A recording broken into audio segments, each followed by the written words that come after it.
Welcome to Pharmacy View, Technology and Pharmacy Business podcast series, where we provide regular interviews with pharmacists and key industry people within the Australian pharmacy and associated industry. In each podcast, we look to discuss aspects of pharmacy operation and how technology is improving or interacting with each guest's current role or pharmacy-related business.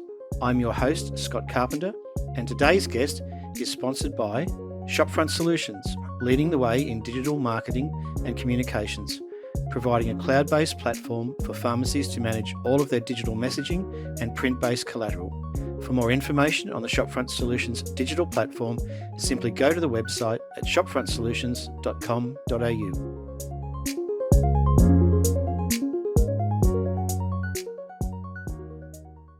I'm talking today with Pasquale de Maria, pharmacist and owner of Beeswax Business Solutions. Welcome, Pasquale. Thanks, Scott.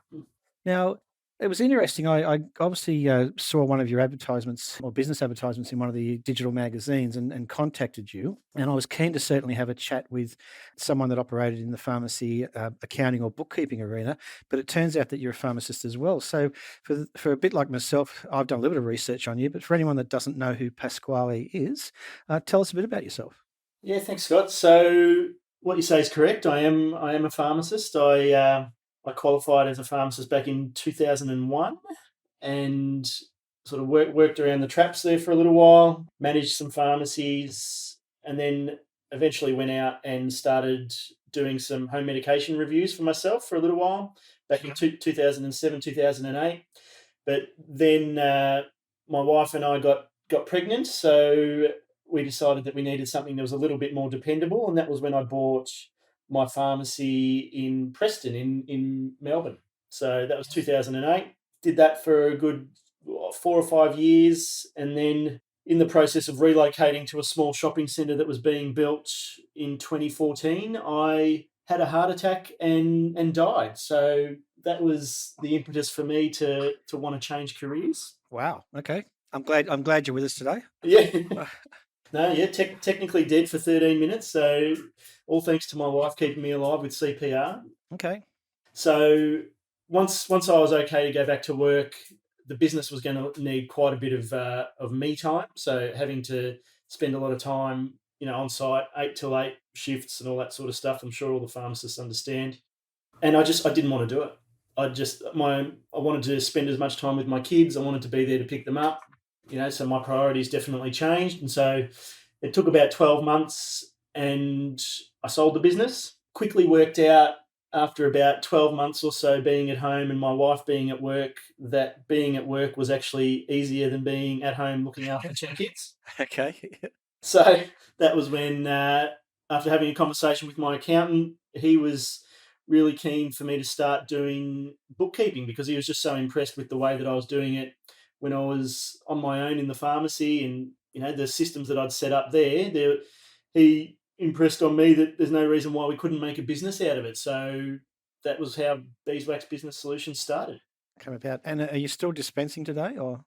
I do. I help out friends here and there and take up the occasional shift for the local pharmacist near where I live here in Heidelberg. But yeah, definitely not as often as I used to. That's for sure. And if my research is correct, you've dispensed or managed or owned pharmacies Footscray, Carlton, Richmond, Coburg, Preston, and now I can add working in Heidelberg to the list. Yeah, that's right. So I've got them all, which is great. So and look, I guess it was quite interesting in terms of there's certainly quite a few accounting and bookkeeping firms spread across the Australian pharmacy industry, but I was keen to have a chat with you because obviously you've got the pharmacy background and therefore bring some credibility in terms of the business perspective to it. And we've covered then, why the transition, so that all made sense. And as I said, I'm really pleased that you are here to talk with us today. And I'm not sure if you've picked up, but one of my other businesses, I do a lot of work with Guy Leach and Heart 180 defibrillators, which the pharmacy industry is pretty aware of. So I'm very aware of what you've been through there. And I think that's miraculous would be the right term there. So that's great to kind of have that chat and be able to chat with you today. So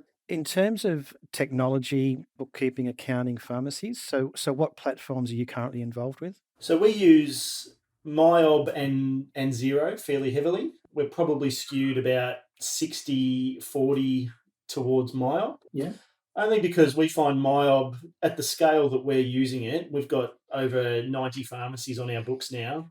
At the scale that we're using it, we find MYOB to be faster in processing the transactions, although really it just depends on the client. Some clients and their accountants prefer Xero. They prefer the reporting that Xero offers. So we're pretty adaptable to what everyone wants. So, and again, obviously, not necessarily looking to focus on one or the other, but if I talk about the pharmacy interactions, is there good, bad, or interesting stories in terms of the way it helps pharmacists? In terms of the software or engineering? Again, Not really. let's work on the basis that they're both good. Yeah. But how are they helping pharmacists in terms of the day-to-day managing and financial management of their businesses? To be honest, Scott, I don't think it makes a big difference on the pharmacist's end if they've got a bookkeeper doing the work for them. I liken it to a patient coming in and asking for their prescription to be dispensed using Fred rather than Minfos. Like at the end of the day, the end result is the same. It's really up to the person who's processing it what their preference is. The benefit of Xero traditionally has been that the client can log into the account from anywhere through a browser, but MyOp has recently introduced the exact same functionality on their end as well. So pricing tends to be the other one. So pricing Xero tends to be a little bit cheaper, but once you start adding payroll functionality into Xero, it does add up fairly quickly. So really, I don't see much of a big difference on the back end, on the front end. It's more so the back end where you can see a little bit of the the efficiencies that some might have over the other. Yeah, and I think it's good too in terms of the fact that as I said, we'll work on the basis that they've both got a level playing field. We're not going to preface one over the other, just more in terms of the immediacy, the ease of transactions, the transparency is making business life easier. And I was keen to kind of read off your webpage today. The bills are paid, the staff are paid, the bank statement is reconciled, the BAS is done, superannuation is up to date, and all records are stored securely online for easy access at a moment's notice. And again, depending on how long you've been in business, that's a huge transition from even say 10 years ago. But today, I guess what pharmacists would need to be aware of is that you'd need to have a bookkeeper that you trust, that's got a good reputation, and ultimately uses the platform that links to their accountant, would be the statement, wouldn't it? That's right. The accountant's usually the one that drives it. So at the end of the day, we're trying to keep the accountants happy. That's really our job, so that they can do their work and focus on their advisory role more so than the grunt work that bookkeeping is. So being able to adapt to them, and I think pharmacists will generally adapt to whatever their accountant wants as well. And ultimately, as I've seen in technology over the years, is that bookkeeping has always been a service, but it's becoming more prevalent these days because of the technology, and the bookkeepers need to have a level of experience or expertise in the technology platform. But ultimately, whilst it's an additional cost, it's reducing the cost of your accountancy to a point, because your accountants used to do a lot of this work for you anyway. That's exactly right. And part of the reason for forming Beeswax, Scott, was that it just became apparent during my time that there was a lot of overcharging going on with very basic functions that could be automated. Yes. So I don't believe that you should be paying accountant rates for bookkeeping that can be done at a much lower rate. And that was part of the reason for setting it up. And, we're a big believer in fixed base pricing. So we don't get rewarded for being inefficient. It's up to us to make sure that we're being as efficient as possible. And that's why we utilise as many automations and technologies that we can. So if on that note, we looked at just one function with the pharmacy, and that might be goods receivable, and there'll be wholesaler invoices and there'll be direct suppliers. Have you got links these days between the dispense point of sale receipt systems and the bookkeeping accounting package? Not yet. So there is still a little bit of manual linking that needs to be done, and that's part of our process that we've set up to be able to get that information from the pharmacies as seamlessly as possible. So just basic stuff around automated email forwards and those sorts of things. We utilise programs like Receipt Bank that automatically read the invoices and enter that data into the accounting software automatically. The idea is fantastic. It still does need that human touch of someone eyeballing that what's actually being picked up is correct. We find that the success rate is probably about 95%, but I believe it will get better over the course of the next 5 years or so. Who knows how much it will change, but it's all about us trying to link all these disjointed processes, bring them all together to make it as easy as possible to fit into the dispensary workflow and get that information across. So, setting up document scanners that scan automatically to the cloud, those automated email forwards, they're the sorts of things that we're trying to utilize to get that info. Yeah, and Pasquale, look, well, I'll obviously include links to you and your business in the notes for this podcast. But so you mentioned the scanning program before, and I just missed it. The one that is the invoice. Receipt Bank, was that the one? That's the one. All right, so I'll get a link for that one. And I guess I just wanted to kind of know from my perspective. And again, I've probably I'm still operating within the pharmacy arena, but maybe less so at a pharmacy-based level these days. So if I was talking about operating an efficiency within a pharmacy at the moment, so the person receiving the goods or the person receiving the email would then transfer that information through to you, or do they do something in the pharmacy? Ideally, it would be automated, so they wouldn't have to worry about sending it across. It would just come across automatically. But if it was a once-off invoice, then yes, they'd receive the goods, they'd enter them into their point of sale system, and then that invoice would be either emailed or scanned across to us so that we could file it and get it entered into the accounting software so that we could account for it and account for the GST component and all that sort of stuff. Yeah, got it. So then would wholesalers' invoices, because I would imagine they're pretty up to date these days, and I know most of them are electronic, so they're easily transferable? Absolutely. So that coming into the pharmacy, do you get them direct, or do most pharmacies then forward them on to you? Some of the wholesalers struggle to get a second email address for the invoices. So we find it easier to actually just tap into the pharmacy's email client and just organise an automatic forward so that every time an email comes from that particular supplier, the email sits with them, but we also get a copy flicked over to us as well. So from that perspective, that makes sense. So from that perspective, you would then just be waiting for confirmation of any stock discrepancies before it was lodged effectively. That's right. That's right. In which case they'd have to raise a credit note anyway, I would imagine. So that's right. And we're picking all those up. When we do our invoice and statement reconciliations at the end of each month, again, you still need to eyeball what's come in and what hasn't. We're not located in store, so the stores will generally have a look and see, right, are we waiting on a big credit or whatever it might be? And then we can change the payment accordingly.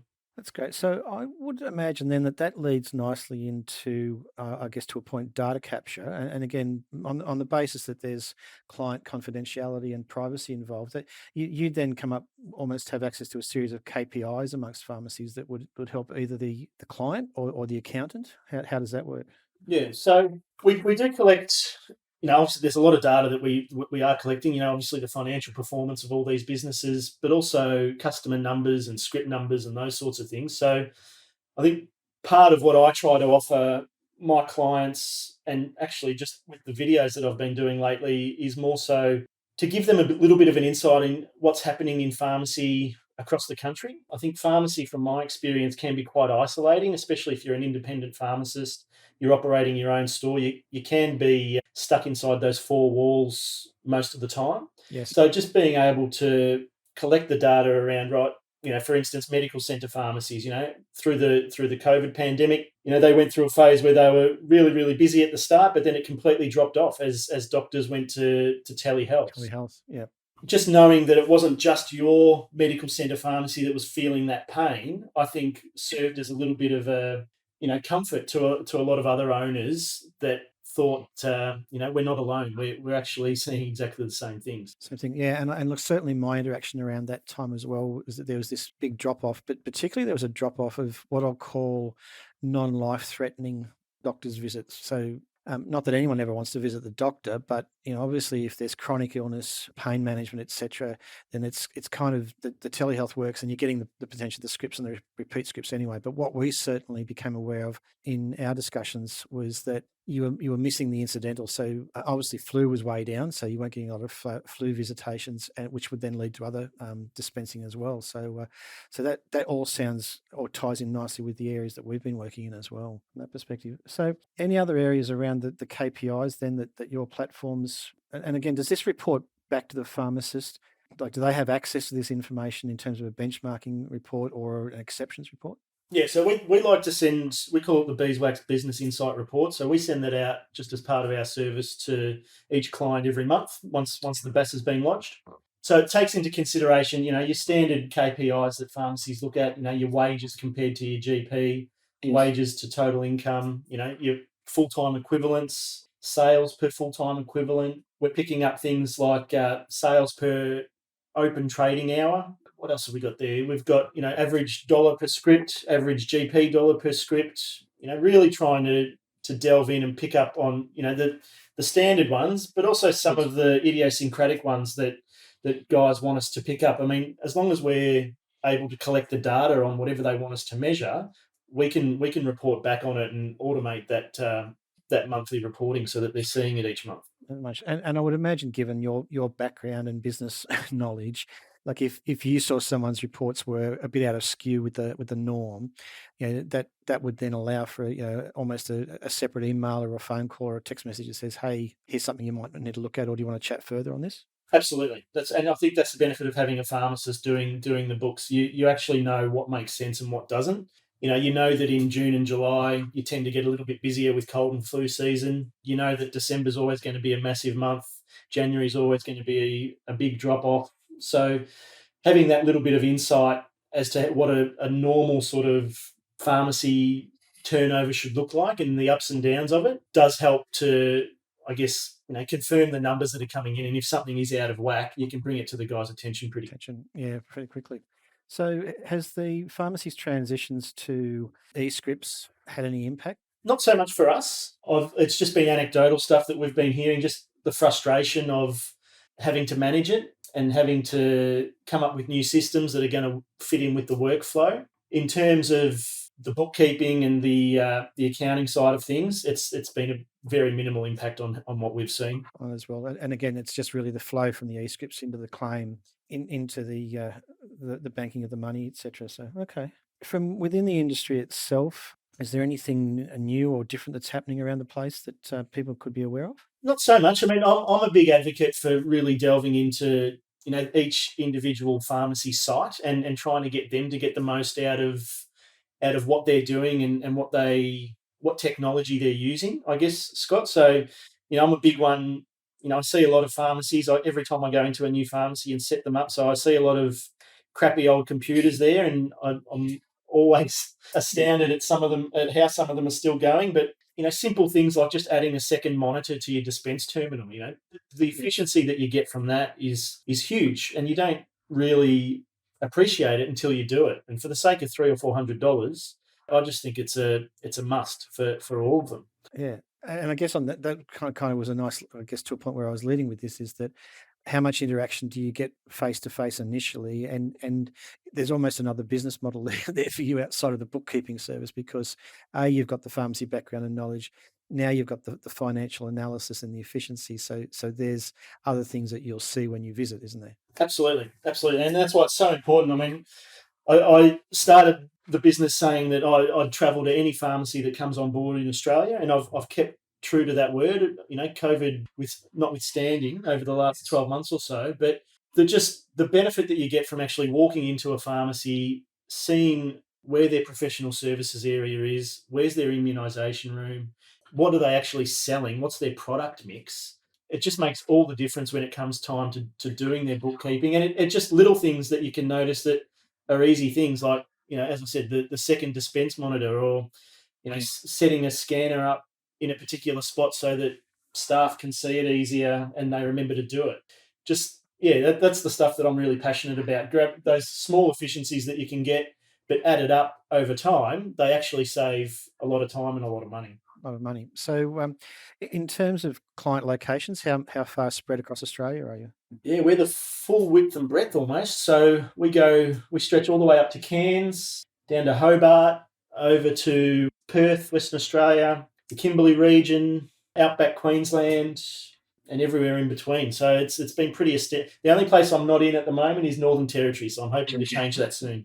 But yeah, it's quite amazing, just visiting all these different pharmacies and talking to pharmacists from such different walks of life, but Yes. Also getting that understanding that we are all the same, but we're also different. it's been part of the job that I've really, really enjoyed over the last 3 or 4 years. And look, certainly from my perspective, I'm aware that you can give a business owner some guidance and advice, but when it's coming from a peer like yourself with pharmacy background, pharmacist qualifications, that'll often be seen or taken with a lot more credibility. Not saying that other people can't do it, but it will always be peer value, and I think that would be great value from that perspective. So I guess once you've visited them, and again, we come back to the use of technology, you're then able to use video links and whatnot to have chats with these ones in far locations. Absolutely, yeah. So we use Screen Connect software pretty heavily. We're constantly engaging with the guys. It does take a month or two to really fall into line with our process and practice what we preach. So we've got practice managers that look after, that really coach the guys through it. Make sure they're using the scanner properly, make sure they're setting up those email forwards, make sure the payroll software is working the way they want it to be. Their staff are clocking on and clocking off. So making use of as much of it as we can, and we really take on that coach type of a role through those first 3 or 4 months, and then hopefully they settle into a rhythm, and then we just keep doing what we do. Yeah, and certainly, look, I've discovered over time is that there's always that challenge of getting people to change. But once they see the ease and the value, particularly with technology platforms these days, it almost becomes hard to get them out of the new process, isn't it? Like if you want to do a modification or something like that, it's actually you've got to think about that. Well, hang on, you've just got me using this one, and I'm actually quite comfortable now, and now you want me to change or do something differently. Yeah, and we're really, really cognizant of that. We do see this role as really, it's a change management role, especially with guys that have had a particular process in place for such a long time. So yeah, so we're very much on board with just holding everyone's hand, trying to get them through that initial phase, because you're right, once they are in the zone, you struggle to get them out of that zone. So it's just getting them there. That's the tricky part. Yeah. So through that, and again, I'm just making some notes of some of the platforms that you've been using. So we've spoken about Maya, we've spoken about Zero, we spoke about Receipt Bank. I think you just mentioned Screen Connect as your obviously video conference platform. Yep. We use Screen Connect. Is there any others that are in terms of technology platforms that you use with your clients? Oh, look, we're heavy users of a program called Zapier. So Yes. you've heard of that one? I have. So that one does a lot of the back end linking for us. So, even products like Trello and things like that are out there for pharmacists to manage their workflows and, checklists and things like that. They can be linked in with emails with Zapier, and there's a whole range of different things that you can do with it. So I'd definitely, the guys that are more technologically inclined, I would be getting them to have a look at Zapier and seeing how that could fit and automate some of the manual processes that they're doing at the moment. Yeah, I'd just double check, but I'm pretty sure Zapier came up. We did an episode about a month or so ago with a pharmacist in Tasmania, Richard Lennon, at Davey Street in Hobart, and I'm pretty sure he mentioned that his podcast was he called it Auto Magic. So he really heavy into platforms that can actually just make things happen. Because the other one he mentioned was that if this then that was If this then that, yeah, IFTT, yeah. is a similar one. So so that's great. So obviously coming to the end of our time, Pasquale, is there any other areas that we need to chat about or can chat about? No, I think that covers off most of the stuff that I'm seeing, Scott. As I said, it's all about guys. I think pharmacists generally early adapters to a lot of technology, but there's some technology that just sits there and doesn't change for a long time. Yes. So it's really just about having that mindset of, and I think January and February are usually a good time of the year to do it, when it is a little bit quieter, just to say, right, how can we improve our process? Can we go through a little bit of pain for a few weeks, but really gain those efficiencies in the subsequent times, so that you can look at reducing your staffing, or you can look at getting more time for yourself, so you don't have to do as much administration work. That's really, at the end of the day, we work to live rather than live to work, and I think that's what we try and preach. Yeah, and look, certainly again, the few podcast episodes I've been doing recently through COVID and in the recent months, the advent of new technology platforms, all designed to help, are almost becoming a challenge in themselves as to which one's right and which one's wrong. But that's where, again, the peer guidance and the peer advocacy, I think, certainly is a big value there. And we also, I see part of what we do as well, Scott, is pharmacists are very time poor generally, and really what we try and do is we try and just do it for the guys. We Yes. know what needs to be done. We know all the programs. I've spent, the last 4 or 5 years researching it and refining the whole process down to within an inch of its life. At the end of the day, you can, by using us or someone like us, you can tap into that knowledge and have it done for you, and still reap the benefits of the efficiencies as well. Yeah, no, look, that's great. Pasquale, that's been really good to chat with you today. As I said, it's been a little while since I've delved into the background work in the pharmacy, but it certainly has all made a lot of sense to me. And I love the fact that you're using so much technology in pharmacy, and that you bring the pharmacist's credibility to this as well. Thanks for the chat today. It's been great to have you on board. No worries, Scott. Thanks a lot. It's been great. No worries. Thank you. Cheers. Thank you for listening today. Pharmacy View is a technology-focused podcast provided by Melbourne-based business Arian Technologies and Shopfront Solutions. Over the podcast series, our guests include pharmacists, retail managers, wholesalers, suppliers, and industry technology partners. If you would like further information on our podcast series or to participate in one of our episodes, feel free to send me a message or touch base through the Pharmacy View website, pharmacyview.com.au.